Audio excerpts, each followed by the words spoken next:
Everyone needs their weekly intake of young, sweaty men playing with hard balls, and Kiriko satisfied that need with utmost skill. It accomplished this through its likable cast of characters, an engaging and fast-paced game of strategy, and a generally uplifting message. There's enough here to provide an engaging and entertaining experience for anyone. Although this is like my 5th time talking about Kiriko, and I feel as though I'm running out of things to say about it. So instead of my usual way of telling you my praises and criticism, I thought I'd instead show you how I believe Kiriko can be improved upon. Let's slam.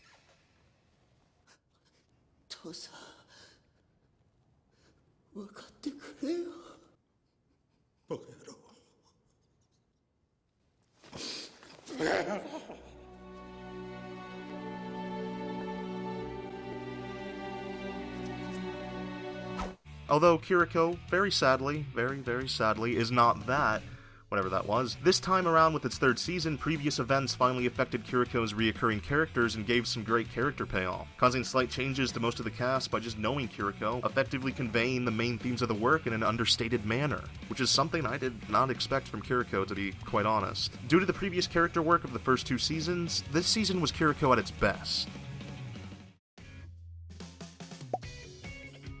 Rolling Girl stuck true to its name and was always rolling, always busy and full of imaginative ideas, providing something new every episode full of stylistic flair and impressive charm. Every second of Rolling Girls was just brimming with style, sensation, and creative energy. Its creative gears were always in overdrive, and you can never guess what it'd do next. Seriously, I wouldn't have been surprised in the slightest if someone from the WWE popped up. And his name is John Cena! My time is now. You can't see me, my time is now.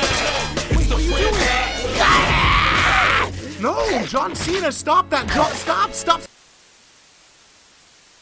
Who would have thought John Cena hated anime? Oh yeah, sorry, where was I? Rolling Girls? Yeah, Rolling Girls may be an extravaganza of color, style, and action, liberally interspersed with some characterization and world building, but surprisingly, that's not enough to hold it all together. Rolling Girls struggles to piece together these components in a way that actually feels focused and impactful. It had too many wildly creative ideas for its own good, and the clustering of them all together caused Rolling Girls to become as aimless as an elephant strapped to an out-of-control jet engine. Although its central theme of identity stayed in focus most of the time, of how children make sense of themselves in a world that is in itself in a state of chaotic flux, due to it splitting into prefectures composed entirely of feudalistic and culturally isolated states that have begun to butt heads, Rolling Girls has a really cool setting, and yet those characters themselves are so bland as to make even that quest for finding your identity devoid of distinct identity in itself? That's an achievement in irony. But despite its issues, Rolling Girls is like seeing a constellation of fireworks as they meander into the air, exploding in a colorful harmony. And while fireworks always fade away, like Rolling Girls obviously did, they're always worth watching for the highlights. For that single moment where it all blows up and you sit there in awe. Which, yeah, that's how I describe Rolling Girls. A series of highlights that swirled into a single disappointing, yet worthwhile road trip enraptured by its own kinetic energy and individuality. Now if only that had been enough to hold it all together.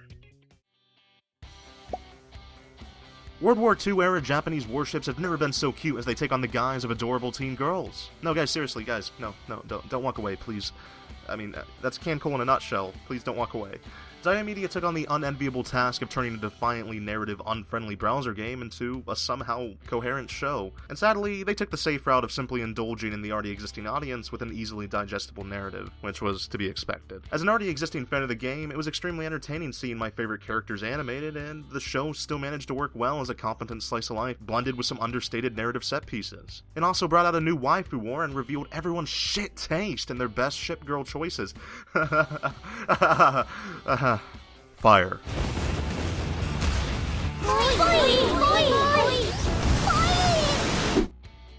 The overall production was engaging, endearing, and highly recommendable for relaxed viewing, but it's definitely not everybody's thing.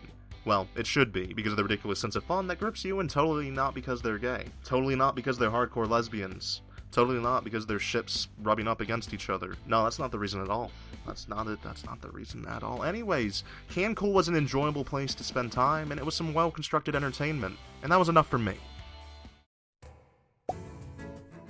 Simply put, Kofuku Graffiti is about eating food. Okay, there's obviously a bit more to it than that, but it's a show that aspires to be something simple and ultimately shines due to that simplicity. Its comedy works so well within the context of its own mundanity, due to the contrast between that mundanity and the ludicrous levels of over-the-top ridiculousness of the characters' food consumption methods. And the comedy is just that, simple, direct, clever every now and then, and at times over the top. This comedy was fueled by sweet character-oriented humor by its grounded, likable characters. Its deliberate, slow pace displays its excellent grasp of how to cultivate a strong enough environment of pleasantness to be worth looking into for fans of dialed-back, relaxing atmospheres. And it accomplishes this while always underlying its heartwarming, simple, but effective, all things are better with friends message, which enriches the character dynamics of the endearing cast even further.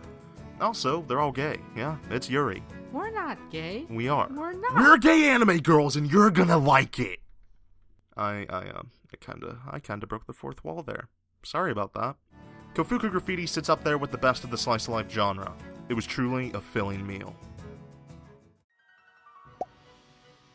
Marked by surprisingly thoughtful writing and world building, Maria the Virgin Witch easily won the title of sleeper hit by virtue of its sheer competence for the winter 2015 season. Set against the backdrop of the 100 Years' War, Maria crafts its setting in an extremely compelling way, by feeding details of its history and present quietly and incidentally, and then uses that to reinforce our empathy in the characters that we're watching live in that setting. It was committed to depicting some of the unglamorous realities of the Dark Ages while using that world building to feed into the character work. And then that character work feeds into the ideas and world validity and personal purpose. And all of that bleeds together in a handful of rich and sharply observed personal moments among the strong personalities of the cast. This perfect economy of characterization is carried by the understated dialogue and underlying storytelling that relies on the viewer's attention to detail. Like, take Maria's dialogue for example. It often works on multiple levels, reflecting on characters in one direction and on the show's competing ideas about sexuality and war in another. It was a really nice change of pace to actually see multiple characters competing with each other's values and desires. Every conversation reeked of tension. Maria's interrogation of its own themes through its characters composed their personal arcs into a single story that's central goal was to articulate their own personal ideals, while integrating them into an overarching narrative brilliantly. Maria was easily the most consistently good show of winter, and one of the few issues that I even had with it would be that it didn't try to be anything more than good. But competence is a skill in its own right. Yatterman Knight takes a clever spin on the ancestral heritage of heroes. The heroes are now the villains, and the once villains live as oppressed nobodies. Throw all of that into a dystopian world, now dominated by the now villainous Yatterman, and you've got Yatterman Knight. This is another serious-esque reboot of a kids series from the early 2000s, and it tackles this very unexplored hero-villain switch concept, and executes it into a really compelling story about a young girl trying to grasp notions of complex morality and the harshness of the world, while also being very down-to-earth. The contrast here between the children's television tropes and the bleak realism of this world is very powerful, and it makes full use of these tropes to highlight the underlying horror of its dystopian setting. The darker material reinforces the show's main point on heroism while being effectively counterbalanced by the more wacky stuff, like, included but not limited to, a giant robotic monkey that shoots bees, and even a giant forehead-flicking machine that's nonsensical beyond belief, and I deem it unnecessary to elaborate why this is a triumph of every measure. But triumphs always come with failures, right? And well, the show lacks tonal consistency, and that sabotages the second half, effectively losing that nice counterbalance that made the first half so noteworthy. If the second half hadn't spent so much time wallowing in its most uninteresting elements, Yatterman Knight could have been the best of winter, but it only executed itself halfway, squandering its chance to be something greater. But I'd be lying if I said I didn't absolutely love stumbling alongside Yatterman Knight's antics. Saikano is a show that is completely in love with itself and all of the trashy things that it comments on. It's obvious that it's trying to say something about cliches and eroge, but it constantly gets drowned out by its own indulgence in those cliches. But just being cliche doesn't inherently make something bad. Saikano knows that Kato stands out the most among the characters, and she serves as an interesting, direct contrast to them. It knows that characters that follow archetypes like Eruri need to have more than their shallow character traits, and that's where one of the coolest aspects of Saikano comes into play. Every single character is just so deeply in love with their respective artistic pursuits, and it feels completely genuine.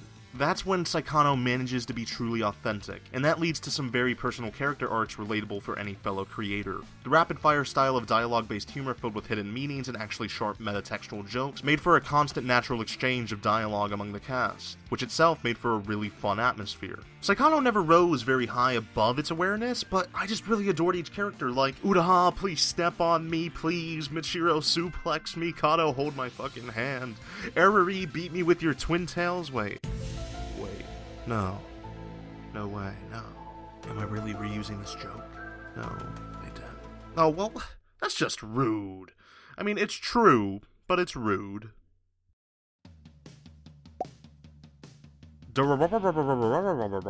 Is a story about the normal and not so normal happenings in Ikebukuro. Ikebukuro and its denizens, of their interwoven storylines, of the hijinks they engage in, that is fundamentally Durarara. I'd say Durarara's main character is Ikebukuro itself, because in life, stories do not come to an end. There's never a clean break, and there are always more storylines going on in the background, and things are always, not starting, not ending, but ongoing. The story of Durarara isn't told, it's presented, because it's simply a strain of coincidences of these characters meeting that intersects their own individual stories. It's just the happenings of the city, and it's an incredible way to convey the independent stories of the wide variety of personalities coming together in this single city. It managed to mesh all of these vignettes really well together as it weaved back and forth between the serious, the hilarious, and the ridiculous, by building in richness as you come to know the characters in the world. Initially, the comedy and quirky storytelling are bigger appeals, but over time, the really strong core relationships and the way the show elaborates on these distinctive relationships lends a great richness to the colorful tapestry of faces, personalities, and worldviews that inhabit the bustling city of Ikebukuro. Durarara came back like an old friend. We sat down, had a cup of coffee, and told each other our stories. This curve was set up for the future of the next two curve, and it's a future worth investing in. A story worth listening to over a cup of coffee. This curve threw in many interesting new set pieces and a lot of threads that collected together on the streets of Ikebukuro. It's setting itself up for something even bigger. Welcome back to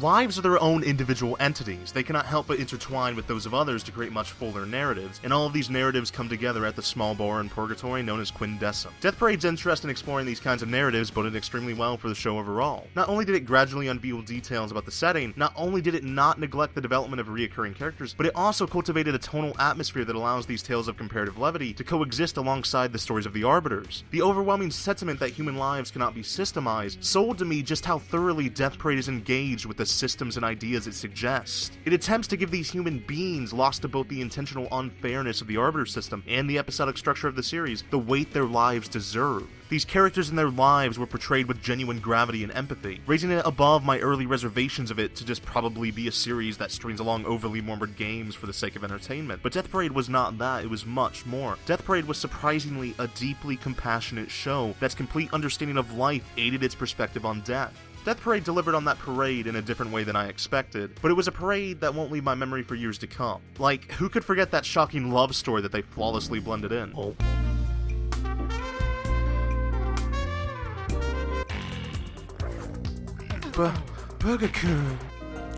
Burger-kun, no! Dame! There's much more to touch on when it comes to Death Parade, but let's leave that for another time. Unless you want a 30-minute video. Which you don't, and I don't. Because after all, life's a party, death's a parade. And there's no time to waste before that parade arrives. In a single sentence, I will roughly describe Yurikuma. Lesbian bears from space. Yeah. Ikehara does it once again. Like with all of Ikehara's shows, metaphor isn't just an illustration of narrative here. Metaphor is narrative. Whether things are actually happening or not isn't very important. This is a story. Stories are allowed to do weird things in service of their higher purposes. Higher purposes like talking about human connection, or illustrating themes like gender identity, or maybe just some gay bears. No, sorry, got a phone call. Hello? Oh, Ikehara, Ikehara, this is perfect timing. Oh, okay. Yeah, I'm gonna have to let you go, Ikehara. Yeah, I'm doing something here. Don't listen to him, he's crazy. With it being done by him, Ikehara, who has pretty much a perfect grasp on composition, editing, and cinematography, every shot means something, and though it can get a little obtuse at times, it's still one intelligent piece of animation genius. With Yurikuma, Ikehara crafted yet another surreal contemporary fantasy with powerful allegorical undercurrents and a clever touch of absurdist humor. The interactions between the characters range between being absolutely ridiculous to overly understated. The dialogue tends to employ symbols that no watcher can overlook in their significances, and often crosses the line line into, well, being silly. Normally, all of these things would clash to create an experience off-putting and probably dislikable. Yet, Yuri Kuma manages to avoid the pitfalls of overstatement and comes together as an engaging narrative. The pace that holds all of these separate elements together is the show's strong sense of visual and oral composition. The show itself still feels very cramped, but it's cramped because it's filled with way too many good things, to way too many ideas, but just not enough time to elaborate on those good things. It feels as though Ikehara was just bottled up in a room since Penguin Drum, and when he escaped, Yuri Kuma got overfilled with all of his abstract ideas. It starts out really weak, but becomes consistently more cohesive as it builds towards the end. It's not a perfect show, but it is incredibly rich due to Ikehara's impeccable direction, surreal storytelling, absurd humor, and Yukari Hashimoto's dreamlike musical score blending together so well that they forge enough of an artistic identity to cover the weaker bases. I adored Yuri Kuma, I loved it even, and I never backed down on love. Oh, that was a lot of words, and if you enjoyed those words, please give the video a like or leave a comment, or if you want to see more of those dumb words that I write, you can follow me on Twitter at GlensTheMan. And if you do that, you can see me live tweeting what's going on at Anime Next on June 12th. I'll be hanging out with some other anime YouTubers, and if you happen to be going and you see this handsome fellow right here, he goes by the name Glenn, feel free to say hi to him, and you and him can chat about anime girl lesbians or something normal, it's up to you. Alright, thanks for watching guys, and until next time, I'll catch you later.